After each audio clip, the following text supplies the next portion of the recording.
آپ نے اس سے پوچھا آپ کے والد صاحب کیا کرتے ہیں؟ اس نے کہا ہم لوگ کے ہاں ابا ہوتے ہی نہیں ہیں. ہم لوگوں کے ہاں ابا بولو ہوتے ہی نہیں.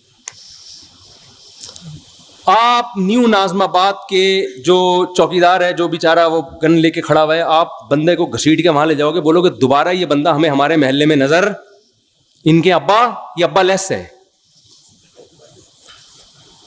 ابا نہ ہونے کا مطلب کیا ہے؟ کہ اماں کی شادی نہیں ہوئی ہے، پتہ نہیں کہاں سے ایدھی سینٹر سے اٹھا کے لے آئے، کیا کیا ہے. انگریزوں کے ہاں یہ چیز بری، بولو.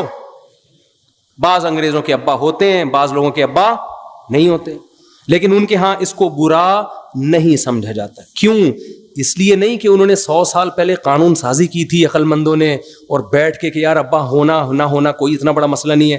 اصل میں جب ابا لیس معاشرہ ہو گیا، زنا پھیل گیا، ولد الزنا بچوں کی بھرمار ہو گئی، تو انہوں نے ابا ہونا یا نہ ہونے کو کاغذات سے کیا کر دیا؟ ختم. تو یہ ہے جس عذاب میں پہلے مبتلا ہوئے اس کو قانونی شکل دے دی. یہ اس کی مثال دے کے ایک بات سمجھاتا ہوں. دیکھو آپ محلے کے بڑے تھے، آپ بڑے سیاستدان تھے، آپ صدر بھی آپ تھے، وزیر اعظم بھی آپ تھے، سارے اختیارات آپ کے پاس تھے، لیکن آپ کو ایک برائی کی عادت پڑ گئی سٹا لگانے کی. آپ چرس پیتے تھے. معذرت آپ نہیں پیتے تھے، ایک مثال دے رہا ہوں. اب کیا ہے کہ لوگ آپ کی تعریف کرتے ہیں بندہ بہت اچھا ہے لیکن ہے چرسی، بندہ بہت اچھا ہے لیکن ہے کیا؟ چرسی. اب آپ کے پاس ایک آپشن ہے، یا تو چرس چھوڑ دو، یہ چھوٹ نہیں رہی آپ سے، تو پھر آپ کیا کرو گے؟ چرس کی پیکنگ اچھی کر دو گے آپ، اور چرس کا نام چینج کر کے اینٹی ڈپریشن ٹیبلٹ. کیا خیال ہے؟ اس پہ برائی کا لیبل آپ کیا کر دو گے؟ ہٹا دو گے، تاکہ لوگ مجھے چرسی چرسی نہ کہیں، مجھے مہذب کہیں. اور پھر آپ کا مقام اتنا بڑا ہوگا کہ تھوڑے دنوں میں جو چرس نہیں پیتا ہوگا لوگ اس کو دقیانوس، پینڈو، جاہل سمجھیں گے. چرسیوں کی معاشرے میں کیا ہوگی؟ عزت. پھر اگر کوئی آپ کے گھر میں رشتہ لے کر آئے گا، آپ کہتے ہیں بھائی پیتا ہے کہ نہیں پیتا، وہ کہے گا نہیں پیتا، دقیانوس، بیکورڈ، دفعہ یہاں سے. خدا کی قسم یہی کیا گورے نے ہمارے ساتھ. جو لڑکیاں پردہ کرتی ہیں، اسکارف لیتی ہیں، حجاب کرتی ہیں، گھروں میں رہتی ہیں، بھائی کا احترام، باپ کا احترام، ماں کا احترام، کسی غیر مرد کی طرف نظر نہیں اٹھانا. جب نکاح کا موقع آیا ابا سے پوچھا، ابا نے کہا ہاں بھائی ٹھیک ہے، عزت کے ساتھ رخصت کر دی. شوہر کے ساتھ وفا کر رہی ہے. پھر میاں بھی بڑا اچھا ماشاءاللہ، وہ بھی نہ کسی خاتون کو نگاہ بھر کے دیکھتا ہے، نہ ٹکٹکی باندھ کے دیکھتا ہے. اسے پتا ہے جی میرے گھر میں میری بیگم آ گئی، بہت اچھا. اور جناب خود بھی بڑا نمازی، پرہیزگار، حاجی، دفتروں میں جاتا ہے، ٹائم پہ جاتا ہے، ٹائم سے واپس آتا ہے، ایمانداری کے ساتھ جاب کر رہا ہے، لوگوں کی خدمت کر رہا ہے. تو ہونا یہ چاہیے تھا بھائی زبردست انسان ہے. لیکن اس کو لبرل لوگ، پڑھے لکھے لوگ کیا کہیں گے؟ ایک نمبر کا کیا ہے؟ دقیانوس. گرل فرینڈ بوائے فرینڈ رکھ رہے ہیں لوگ، لڑکیوں سے دوستیاں ہو رہی ہیں، یونیورسٹیوں میں کو ایجوکیشن سسٹم ہے، فیمیل ٹیچر پڑھا رہی ہے اور لڑکے پڑھ رہے ہیں. اس کو ماڈرنزم سمجھا جاتا ہے، اس کو سمجھاتے یہ اچھا معاشرہ ہے جہاں عورت کی عزت ہو رہی ہے. سمجھ میں آ رہی ہے بات؟ برقع پہنا دی عورت کو، او ہو یہ لوگ تو ظالم ہیں. ابے عورت کو کمبختو برقع پہنا کے مردوں کی عیاشی رکتی ہے، عورت کی نہیں رکتی. عورت جتنا بے لباس گھومے گی مزہ تو مردوں کو آئے گا، عورت کو تھوڑی آئے گا. یہ عجیب قسم کی فضول قسم کا فلسفہ ہے کہ عورت کو کپڑوں سے آزاد کرنے کو عورت کی آزادی سمجھا جا رہا ہے. عورت جتنا کپڑوں سے آزاد ہوگی مزے کس کو آئیں گے؟ مردوں کو آئیں گے. جتنے کپڑے پہنے گی تو مردوں کے مزے خراب ہوں گے. مردوں کی عیاشی پہ لیبل کس کا لگا دیا؟ عورت کی آزادی کا. یہ گورے نے آپ کے ساتھ یہ کام کیا ہے. کمال کی بات ہے، ایک مسلمان جو اپنی بیوی کے ساتھ ساری زندگی وفا کرتا ہے، انڈے، آلو، پیاز، ٹماٹر، ہرا دھنیا، ادرک. آج پرچی میں کیا کیا لکھا ہوا تھا بھائی؟ آپ کے پاس آئی تھی نا پرچی؟ مجھے تو یاد ہو گئی. ایک دن تو میں نے جمعے کے دن جو ہے نا پرچی نکالی، وہ دعاؤں کے لیے پرچی دیتے ہیں، وہ میرے گھر کے سودے کی نکل آئی. اب میں بے دھیانی پڑھوں، 1 کلو آلو، 3 کلو ٹماٹر،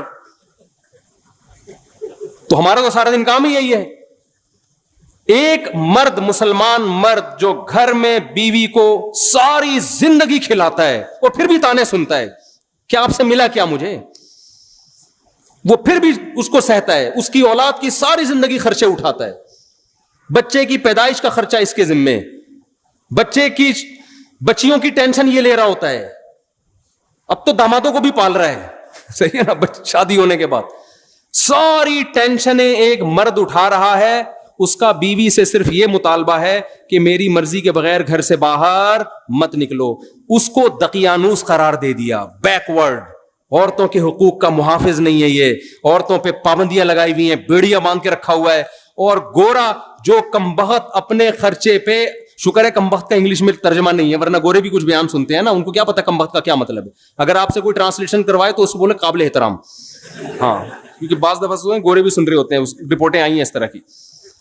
تو گورا کمبخت ساری زندگی عورت سے مزے اڑائے گا, ساری, بالغ ہوتے ہی گرل فرینڈ پہ کوئی خرچہ ہوتا ہے؟ کوئی خرچہ نہیں ہوتا ان کے. یہ آپ لوگ کے وہم ہے کہ گرل فرینڈ پہ, ان کے گرل فرینڈ پہ بھی 5 روپے بھی خرچ نہیں کرتے. گرل فرینڈ برگر کھائے گی اپنے پیسوں سے, اور لڑکا برگر کھائے گا. ہمارے یہاں تو گرل فرینڈ میں آدھے ہو جاتے ہیں لوگ. وہ ایک آدمی گیا نا گرل فرینڈ کو لے کر ہوٹل پہ, کہتا ہے اللہ کے نام پہ 2 دودھ پتی دے دے. اس نے کہا کمبخت دوسری دودھ پتی کس کے لیے, اور اللہ کے نام پہ کیوں مانگ رہا ہے؟ کہہ رہے یار وہ گرل فرینڈ آئی ہوئی ہے.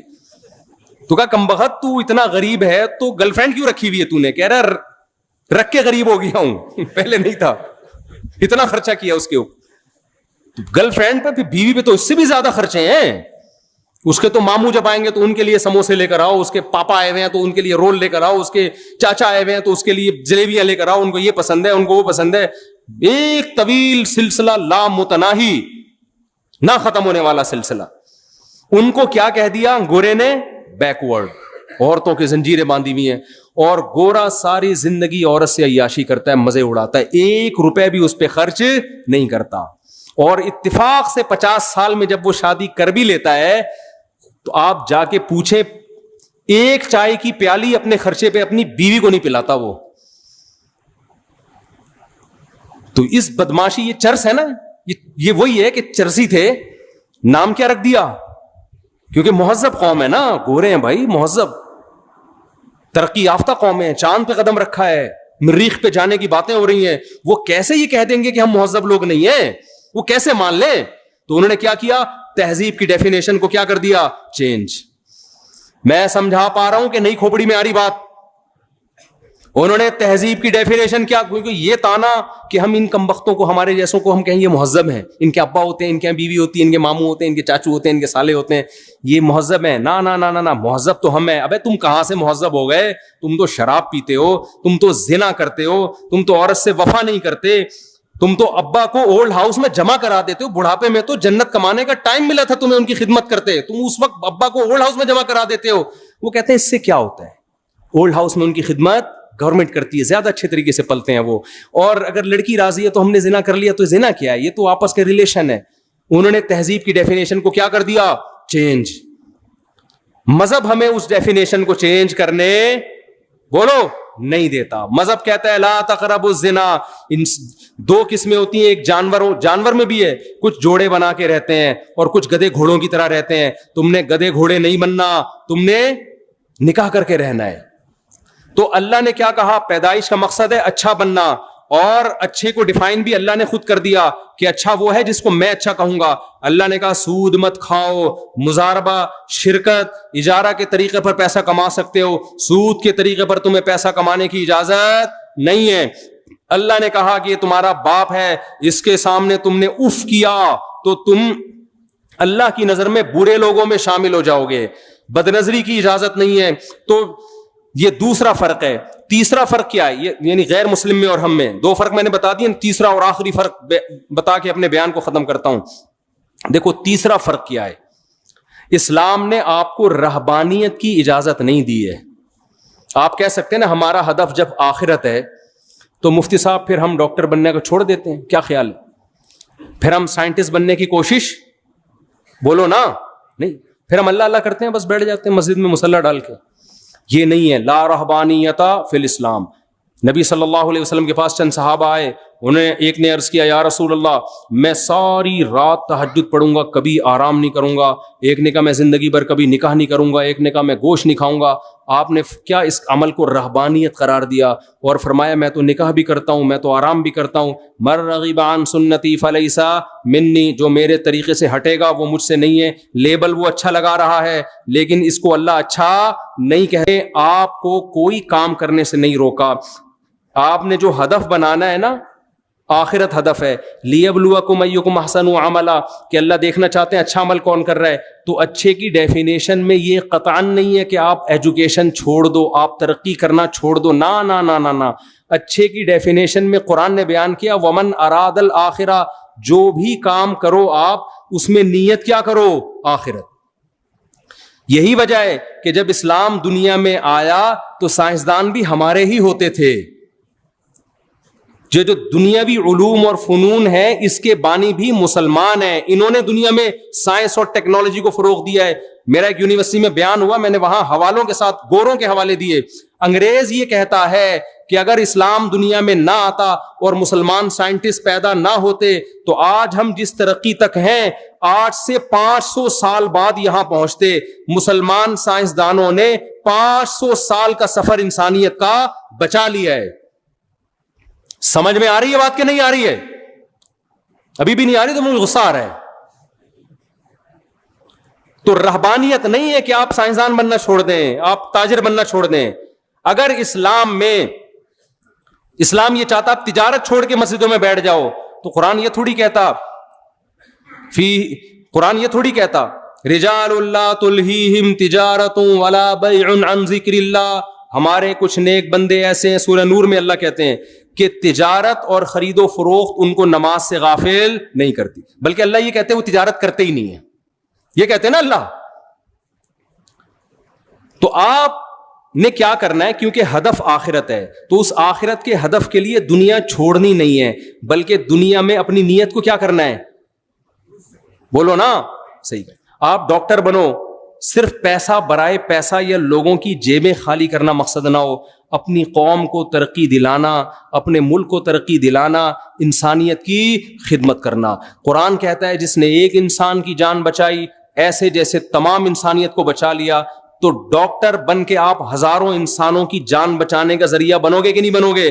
تو جو آپ کا بچہ میڈیکل کالج میں جا رہا ہے آپ نے پلاننگ کیا کرنی ہے, بیٹا میں تجھے انسانیت کی خدمت اور آخرت کے لیے ڈاکٹر بنا رہا ہوں, لوگوں کی جیبیں کاٹنے کے لیے اور ایسے نسخے لکھنے کے لیے کہ ایسی دوا لکھ کے دی ہے جو ڈاکٹر کے ماموں کی دکان کے علاوہ کہیں اور پوری دنیا میں مل ہی نہیں رہی ہے. آج ڈاکٹر دوا لکھ کے دیتا ہے, ڈاکٹر کے ماموں کا میڈیکل اسٹور ہے, اس کے علاوہ پوری کائنات میں WHO سے رابطہ کر لیں آپ, وہاں بھی نہیں ملے گی آپ کو. اس کا مطلب کیا ہے؟ اس ڈاکٹر کا مقصد پیسہ کماؤ بھائی, آپ بنے ہو, خرچہ ہوا ہے, کس نے منع کیا ہے؟ لیکن اس کے ساتھ ظلم تو نہ کرو نا. جو ڈاکٹر ایسا نسخہ لکھ کے دے رہا ہے جو اس کے چاچو کے علاوہ کسی اور دکان پہ میڈیکل میں ملتا ہی نہیں ہے, اس کا مطلب اس کا مقصد آخرت, یہ دھوکہ دے رہا ہے, زیادتی کر رہا ہے.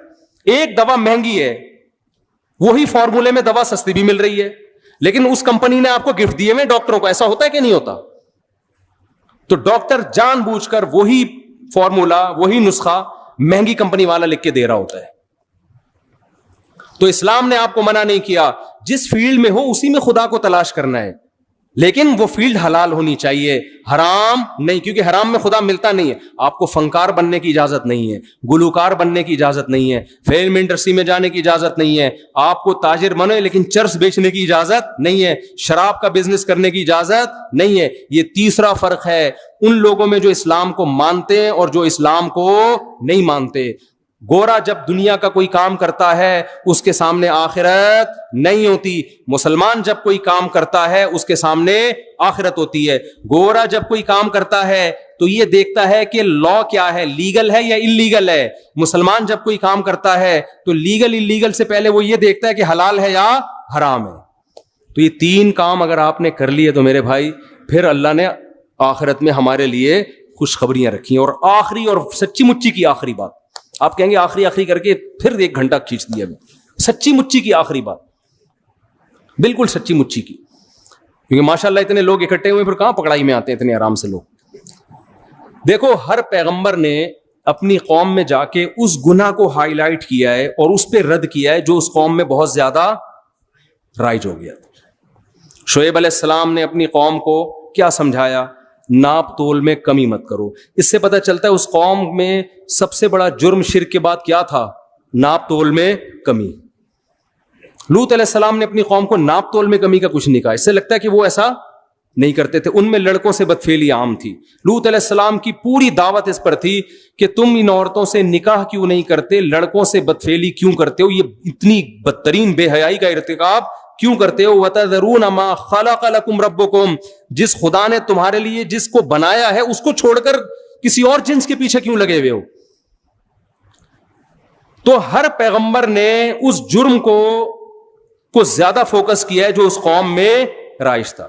ہماری قوم میں بھی بہت سارے جرائم ہیں, ناپ تول میں کمی بھی ہے, 2 نمبری بھی ہے, لیکن آپ کو 2 نمبر بھی ملیں گے, 1 نمبر بھی ملیں گے. ہمارے ہاں بہت سارے جرائم ہو رہے ہیں, ماں باپ کے نافرمان بھی ملیں گے, لیکن ہول سیل کے حساب سے ماں باپ کے خدمت گزار بھی آپ کو بولو ملیں گے. لیکن ایک جرم ایسا ہے جو تقریباً کامن ہو گیا ہے اور اس کے پھیلنے کی اسپیڈ بہت زیادہ ہے, وہ ہے بے حیائی. سمجھتے ہو؟ اس کو لوگوں نے جرم کی فہرست سے نکال. میں عمرے پہ گیا تو مجھے جو روم ملا ہوا تھا اس کے ساتھ ایک روم تھا, اس میں ایک فیملی آئی ہوئی تھی. پوری رات ان کے کہکے, مجھے نیند نہیں آتی تھی اس ٹائم, اتنی زور سے آواز. ایک دن میں نکل گیا, میں نے ان سے پوچھا یار یہ تھوڑا رات کو تو آرام کر لو, کون ہو؟ تو پتا چلا جی کزنوں کے ساتھ لڑکوں کا گروپ آیا ہوا ہے عمرہ کرنے کے لیے. میں نے ان سے کہا دیکھو عمرہ کرنا فرض نہیں ہے, لیکن آپ کی جو فیمیل کزن ہے اس کا آپ سے پردہ کرنا بولو ضروری. بالفرض پردہ نہیں کرتی تو کم از کم فری تو نہ ہونا. ایک جوان کزن بیٹھے ہوئے ہیں, یہ لڑکیاں بیٹھی ہوئی ہیں اور ایک ہی کمرے میں, سو بھی ادھر ہی رہے ہیں, گپے بھی ادھر ہی مار رہے ہیں. یہ کتنی بڑی خدا کے غضب کو دعوت دینے والی بات ہے. ہم ہندو تھوڑی ہیں, ہم کوئی کافر تھوڑی ہیں, انگریز تھوڑی ہیں. محرم نا محرم کی اصطلاح انگریزوں میں ہے, بولو نا. وہ مذہب کو نہیں مانتا, جیسے چائنا والے مذہب کو نہیں مانتے. وہ کھانا کھانے سے پہلے یہ نہیں دیکھتے کہ حلال ہے حرام ہے پاک ہے نہ پاک ہے, وہ کہتے ہیں پروٹین فل آف پروٹین ہے یا نہیں ہے. یہ کتا بھی کھا جاتے ہیں کیونکہ کتے میں گائے سے زیادہ پروٹین ہے ان کی رائے کے مطابق. تو ان کے یہاں حلال حرام محرم نا محرم نہیں ہے. تو آپ ادھر چلے جاؤ بھائی, پھر چھوڑ دو کزن کیا ہوتی ہے اور خالہ وہ محرم کیا ہوتی ہے, چھوڑ دو. اسلام نے تو پورا ایک دیوار کھینچی ہے. اور سورہ نور میں بھی سورہ حجاب میں بھی پوری ڈیٹیل قرآن نے بیان کی ہے. یہ محرم ہے اور یہ نامحرم. لا یبدین زینتہن, عورت اپنی زینت کو ظاہر نہیں کر سکتی الا لآبائہن, سوائے اپنے باپ دادا کے سامنے, بعولتہن, اپنے شوہر کے سامنے, اور ابناء بعولتہن, ابناء بعولتہن, اپنے شوہر کے بیٹے جو ستیلا بیٹا ہے. ایک ایک رشتے کا نام لے کے قرآن نے بتایا کہ ان کے سامنے زینت ظاہر کر سکتی ہو, بے تکلف ہو سکتی ہو. اس کے علاوہ ساری دنیا کے سارے مرد تمہارے لیے کیا ہیں؟ نامحرم. آج ہم ماڈرن ہوتے ہوتے اتنے ماڈرن ہو گئے ہیں کہ محرم نامحرم کی ٹرم ایک مولویوں کی ٹرم سمجھی جاتی ہے, دقیانوس لوگوں کی ٹرم سمجھی جاتی ہے. کوئی نوجوان اپنی کزن سے ہنس کے بات نہیں کر رہا, رشتہ دار اس سے کہیں تمہاری کزن ہے یار گپ شپ لگاؤ, وہ کہ یہ میری لیے نامحرم ہے, تو کیا کہتے ہیں؟ دقیانوس. پرانے خیالات کا. انسان کا دل صاف ہونا چاہیے. میں سمجھا پا رہا ہوں اپنی بات؟ او بھائی یہ کیا ہو رہا ہے یہ معاشرے میں؟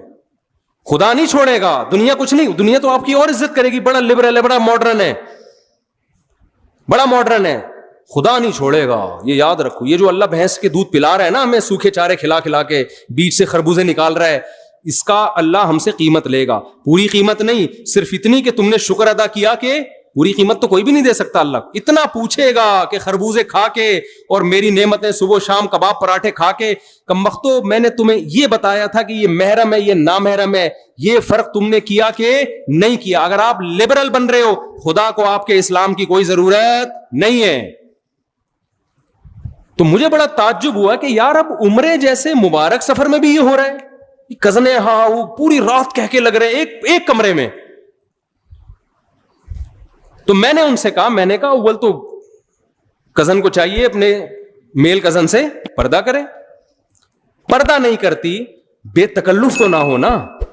بے تکلف بھی ہوتی ہے تو اس سفر میں تو نہ ہو, کم از کم اس سفر میں تو نہ ہو. یہ تو عمرے کا سفر ہے. مذہب چند رسومات کا نام رہ گیا ہے. جو اسلام کی, یہ پتہ ہے کیا ہے, اس بے حیائی سے آہستہ آہستہ ہمارا فیملی سسٹم کیا ہو جائے گا, تباہ. گورے آج جو گدے گھوڑوں والی زندگی گزار رہے ہیں نا, ابا کا ہی نہیں پتا, ان کے تو خالہ چچا ہی نہیں ہوتی. کبھی سنا اوباما صاحبہ کی خالہ آئی ہوئی ملنے کے لیے, عید پہ بلایا انہوں نے اس کو, ہوں گی, مجھے میں اتنا بڑا الزام نہیں لگاتا کسی پہ, لیکن کوئی ویلیو نہیں ہے ان کے یہاں. تو یہ آہستہ آہستہ جو بے تکلفیاں ہو رہی ہیں نا, براڈ مائنڈڈ بن کے, اس کی سزا آپ کی نسلوں کو بھگتنی پڑے گی. کیونکہ یہ براڈ مائنڈڈ بڑھتے بنتے آپ پھر وہ حدود آہستہ آہستہ کراس کرو گے جو آج آپ برا سمجھ رہے ہو جس کو, لیکن کل وہ حدود کراس ہوں گی. یونیورسٹیوں میں فیمیل ٹیچرز پڑھا رہی ہیں, لڑکے ان سے فری ہو رہے ہیں, ہاں وہ گپ شپ لگا رہے ہیں, کہہ رہے ہیں براڈ مائنڈڈ, ہماری نیت صاف ہے. آپ کی نیت صاف ہو یا نہ ہو, آپ کو نامحرم سے فری ہونے کی اجازت اللہ نے آپ کے لیے, آپ کی دلچسپی کے لیے صرف اور صرف آپ کی بیوی کو بنایا ہے. اس کے علاوہ اللہ نے آپ کے لیے کسی اور کو نہیں بنایا. جتنا فری ہونا ہے, ہاں ہاں ہو ہی کرنا ہے, بیوی کے ساتھ بیٹھ کے کر لو. اس کو لفٹ کرانے کے لیے تیار نہیں. کتنی عورتیں کہتی ہیں کہ ہمارا میاں گٹر کے ڈھکن پہ بیٹھا رہتا ہے سارا دن باہر, اور ہاں ہاں گپ شپ ہو رہی ہے, لڑکوں وہ دیکھ رہی ہوتی ہے کھڑکی سے جھانک کے, اور بڑی گپیں چل رہی ہیں, اور اندر آتا ہی ایسے جیسے ناک پہ مکھی بٹھا کے آیا ہے. یہ ہو رہا ہے. یہ خدا کا خوف نہیں ہے نا. بیوی سے مسکرا کے بات کرنے پہ صدقے کا ثواب ملے گا, سالی سے مسکرا کے بات کرنے پر کوئی ثواب بولو نہیں ہے, کوئی ثواب نہیں. تو ہمارا خاندانی نظام آہستہ آہستہ کیا ہو رہا ہے, تباہ. اور خواتین کہتی ہیں ہمیں پردہ نہیں کرنا. بھائی آپ جب دفتروں میں لڑکوں کے ساتھ بیٹھ کے جاب کرو گی تو جو میرڈ لڑکا ہے نا, اس کی اپنی گھریلو لائف کیا ہوگی, خراب ہوگی. وہ آپ میں زیادہ دلچسپی لے گا, بیوی اسے بوجھ لگے گی. اور آپ میں بھی دلچسپی انٹرٹینمنٹ کے لیے لے گا, شادی کرنے کے لیے نہیں لے گا. چاہے میرے 4 شادیوں پہ 100 بیانات سنے ہوئے اس نے, پھر بھی نہیں لے گا.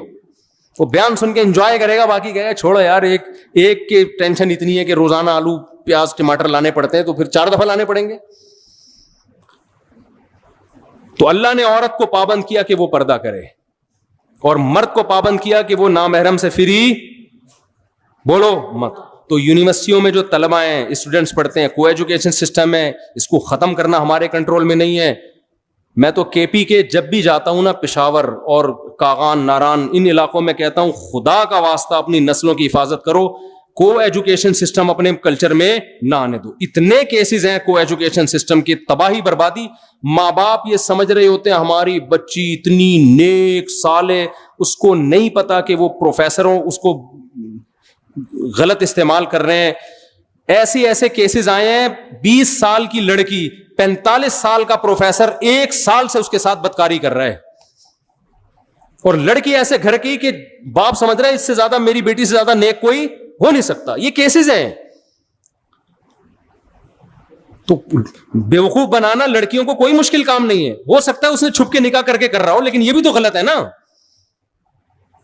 چھپ کے نکاح کر کے بھی اگر بالفرض وہ کر رہا ہے, ہم اچھی تعویل کر لیتے ہیں زنا نہیں کر رہا ہوگا, تو جب وہ ساری زندگی کے لیے تو نہیں کوئی کر سکتا نا ایسے, تھوڑے دنوں بعد چھوڑنا پڑے گا اس کو. کیا باپ کو پتا چل جائے کہ میری بچی کے یہ گل کھلا رہی ہے, وہاں جا کے اس کے دل پہ تو آرے چلیں گے. کچھ پتہ ہی نہیں ماں باپ کو کیا ہو رہا ہے. بچیاں موبائل سب کے ہاتھ میں ہیں, وہاں جا کے فری ہو رہی ہیں. تو کو ایجوکیشن سسٹم تو زہر ہے معاشرے کے لیے, تباہی ہے. لیکن جب تک ہے ہم نہیں تبدیل کر سکتے. تو میں ان نوجوانوں سے کہتا ہوں آپ جائیں, پڑھیں, اور پتلی گلی سے واپس, ٹیچر سے کچھ پوچھنا ہو پوچھیں. آپ ہی ہا ہا ہو کی آپ کو اجازت بولو نا نہیں ہے. ریزرو ہو جاؤ, آپ نظر کی حفاظت کرو. آپ اللہ نے ہمارے لیے حلال راستے کھول دیے ہیں. نکاح کرنا پیغمبروں کی سنت ہے, بیوی سے محبت کرنا پیغمبروں کی سنت. ہمارے نبی جب گھر میں آتے مسکراتے چہرے کے ساتھ آتے تھے. آج دفتر میں جب کسی کلیگ سے بات ہوتی ہے نا, جو لیڈی ہو, بہت مسکراتے چہروں کے ساتھ بات ہوگی, اور جب گھر میں آتے ہیں بیگم کے ساتھ بات کرنے کا ٹائم ہے ہی نہیں. ہوتا ہے شروع میں 1-2 مہینے بڑے اچھی انجوائے کرتے ہیں لائف کو, گھوم رہے ہیں, اب تو فیس بک پہ تصویریں بھی ڈالنا شروع کر دی اپنی بیگم کی. اس کا بھی عورت کو نقصان ہو رہا ہے. یہ جو ہمارے معاشرے میں کلچر ہے نا اپنی بیویاں دکھانے کا, کیونکہ لڑکے یہ کام کرتے ہیں شو مارنے کے لیے. اس سے نقصان یہ ہوتا ہے کہ کسی کی بعض دفعہ انسان کو کوئی کم صورت والی لڑکی پسند آ رہی ہوتی ہے کسی بھی وجہ سے. ایسا بھی ہوتا ہے کہ اخلاق اچھے ہیں, خاندان اچھا ہے, کوئی بات نہیں, شکل اچھی نہیں ہے, عمر بھی زیادہ, میں کر لیتا ہوں. ایسا بہت ہوتا ہے. لیکن اب لڑکے اس چکر میں نہیں کرتے کہ یار دوستوں کو ہم تصویر کیا دکھائیں گے, دوست مذاق اڑائیں گے, فیس بک پہ ہم کیا ڈالیں گے. اللہ نے چھپا دیا تھا نا کہ یہ بیوی ہے, اس کو کیا کرنا ہے, یہ تمہارے گھر کی زینت ہے, اس کو چھپاؤ, دوستوں کے سامنے اس کو دکھانے کی ضرورت نہیں ہے. تو انسان کہتا ہے بھائی میں محبت کرتا ہوں, مجھے ہمارے ایک دو جاننے والے تھے, ان کی وائف بہت ہی بدصورت, تو میرے ایک دوست گئے ان کے گھر کھانا کھانے کے لیے اور کہا یار تم اتنے حسین جمیل آدمی ہو, تم نے بیوی کیا کیا لے کر آ گئے نا, وہ تمہاری تو وائف خوبصورت, وہ پوری دنیا کو دکھا رہے تھے وہ. تو بیگم صاحبہ نے کہ کھانا بنایا, اتنا مزے کا کھانا تھا, یہ انگلیاں چاٹتا رہ گیا نا, دوست انگلیاں چاٹتا رہ گیا, یار یہ کھانا کس نے بنایا؟ اس نے کہا میری بیگم نے بنایا ہے. صحیح ہے نا, کہہ رہے میں نے اس سے اس لیے شادی کی ہے. تو انسان کوئی بھی خوبی دیکھ لیتا ہے, کبھی خاندان دیکھ لیتا ہے, کبھی شرافت دیکھ لیتا ہے. بعض دفعہ انسان کا معیار کچھ اور ہوتا ہے, آپ کو بدصورت لگ رہی ہے لیکن اس کو کیا لگ رہی ہے, خوبصورت لگ رہی ہے. تو جب چھپاؤ گے تو یہ تمام مصلحتیں حاصل ہوں گی. جہاں عورت کی نمائش والا کام ہو گیا تو پھر پورا محلہ جب تک خوش نہیں ہوگا نا, آپ اس وقت تک بیوی نہیں لے کر آؤ گے. وہ ہے نا کہ وہ ایک چھوڑو بھی زیادہ لطیفے ہو جاتے ہیں, پھر وہ افورڈ بھی نہیں کر سکتے.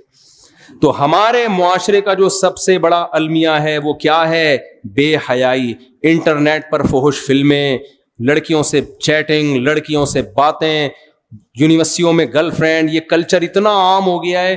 میں ایک پچھلے سال اپنے گھر والوں کے ساتھ کہیں تفریح پہ نکلا ہوا, تو کہیں ہم کالام یہ ناران کا خان ہے, بڑے خوبصورت علاقے, یہاں میں ہوٹل میں بیٹھا ہوا کوئی چائے وائے پی رہا ہوں گا, تو یونیورسٹی کے لڑکوں کا اور لڑکیوں کا پورا ایک گروپ آیا, پورا ایک گروپ آیا پنجاب سے, کوئی یونیورسٹی سے نا, لڑکے لڑکیاں وہ کہیں گھومنے پھرنے نکلے ہوں گے. پہلے ہمیں یہ لگتا تھا جتنے بھی لڑکے آ رہے ہیں اپنی بیویوں کے ساتھ, پہلے ہی ہوتا تھا, نئی شادی ہوئی دلہن کو لے کے نکلے ہوئے ہیں. تو میں نے کہا کہ یار اتنے لوگوں کی اتفاق سے نئی شادی ہو گئی, سب اپنی دلہنوں کو لے کے نکلے ہوئے. مثال کے طور پر 30 لڑکے 30 لڑکیاں ہوں گی, پتا چلا کم وقتوں میں ایک بھی میرڈ نہیں ہے, اور بڑے بے تکلف. اتنے میں اب بے تکلفی کی انتہا کہاں تک ہو گئی.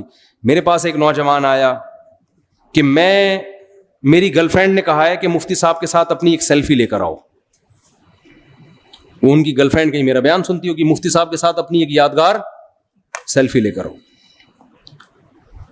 میں نے ان کو تو کچھ نہیں کہا, لیکن مجھے لگا کہ معاشرہ اب اتنا خراب ہو گیا ہے نا کہ ایک آدمی ایک مولوی سے عقیدت بھی کر رہا ہے, سیلفی بھی لے رہا ہے, لیکن اسے مولوی کے سامنے یہ بتاتے ہوئے شرم نہیں آ رہی کہ میں ایک ہفتے کے ٹور پہ, جس میں راتیں بھی گزارتے ہوں گے ظاہر ہے, میں اپنی گرل فرینڈ کو لے کے نکلا ہوں. اس کا مطلب یہ چیز اب ہمارے معاشرے میں بری. مولوی کو تو لوگ 100 دفعہ سوچتے ہیں نا, اب یہ ایسی چیز ہو گئی کہ مولانا صاحب کو بتا دی تو مولانا صاحب کہیں گے ہو کوئی بات نہیں, کوئی بات نہیں, گرل فرینڈ اب خیال رکھیے گا بھابھی کا. اچھا, اس نے مجھ سے دوسری بات یہ کی کہ میری گرل فرینڈ نے کہا ہے کہ مفتی صاحب سے کہو کہ کوئی نصیحت کر دیں. اب دیکھیں وہ بیچاری تھوڑی سی دین پہ تھی نا, لیکن معاشرہ اتنا خراب ہو گیا ہے, سوسائٹی یہاں تک پہنچ چکی ہے کہ جس کو علماء سے محبت بھی ہے نا, وہ بھی ان چیزوں کو برا نہیں سمجھ رہے. میں نے اس سے کہا کہ آپ اپنی گرل فرینڈ کو جا کے کہیں کہ میری طرف سے نصیحت ہے کہ بوائے فرینڈ کو چھوڑ دیں آپ. میں نے یہی نصیحت کی. میں نے کہا فی الحال اس سے بڑا جرم آپ نہیں کر رہی کہ ایک نامحرم آدمی کے ساتھ آپ ٹریولنگ کر رہی ہو. ہمارے نبی نے تو عورت کو محرم کے بغیر سفر کرنے کی اجازت نہیں دی اکیلے, اور آپ باقاعدہ نامحرم اور جوان ہو کے پوری بس جا رہی ہے. خوب سمجھ لو غیر مسلم پہ دنیا میں عذاب نہیں آتے. مسلمانوں میں جب کوئی گناہ پھیلتا ہے نا تو اللہ اس کی دنیا میں سزا دیتا ہے. جو ہمارے اوپر جو اتنے عذابات کی, کافروں کو کچھ نہیں ہوتا, کافروں کو تھوڑا, ان کے لیے تو آخرت ہے. مسلمان کو دنیا میں سزا ملتی ہے. تو خدارا ایک فیصلہ کرو، یا تو بے شرم بن جاؤ یا با حیا بن جاؤ. اور اللہ آپ کے جذبات کچلتا نہیں ہے. اللہ کہہ رہے گندا راستہ ہے اور ایک پاکیزہ راستہ ہے. گندے راستے کو چھوڑ دو، پاکیزہ راستے پہ آ جاؤ. پاکیزہ راستہ کیا ہے؟ نکاح والا راستہ. اور اس راہ میں نکاح شادی بیاہ میں جو ٹینشنیں آئے نا کہ خرچہ بڑھے گا، اللہ پہ توکل کر کے اس کو برداشت کرو. موسیٰ کلیم اللہ، حضرت موسیٰ علیہ السلام کا واقعہ قرآن بیان کرتا ہے. اللہ کے کلیم، انتہائی مقرب پیغمبر، انہیں جب لڑکی کے والد نے، ان کی زوجہ کے والد نے کہا کہ میں اپنی بیٹی آپ کو دوں گا اس شرط پہ کہ آپ 10 سال بکریاں چراؤ، کتنا بھاری بھرکم مہر تھا. حضرت موسیٰ نے شادی کو ترجیح دی اور 10 سال بکریاں چرانے کے عمل کو قبول کر لیا، کیونکہ وہ نکاح کی اہمیت جانتے تھے. پیغمبروں نے نکاح کرنے کے لیے بڑی پریشانیاں اٹھائی ہیں، اور آج رشتہ مل رہا ہوتا ہے، لڑکا نکاح کرنے کے لیے تیار نہیں ہوتا کہ میں پہلے اپنے پاؤں پہ کھڑا ہو جاؤں، میں اسٹیبل ہو جاؤں. دیکھو خوب سمجھ لو، نکاح ہماری باڈی کی ریکوائرمنٹ ہے، یہ صرف سوسائٹی کی ریکوائرمنٹ نہیں ہے. اگر آپ کو شدید بھوک لگ رہی ہے، آپ یہ کہہ کے کھانے سے اوائڈ کرو گے کہ پہلے میں ذرا اسٹیبل ہو جاؤں پھر میں پراٹھے کھاؤں گا. آپ کہو گے یار جب تک میں کھاؤں گا نہیں میں اسٹیبل ہو نہیں سکتا، کیونکہ بار بار بھوک مجھے تڑپائے گی، ترسائے گی، مجھے کام نہیں کرنے دے گی. اسی طرح اللہ نے مرد اور عورت کے دل میں شہوانی جذبات رکھے ہیں، ان دونوں کا ملاپ یہ ان کی باڈی کی نیڈ ہے، ان کی فزیکل ریکوائرمنٹ ہے.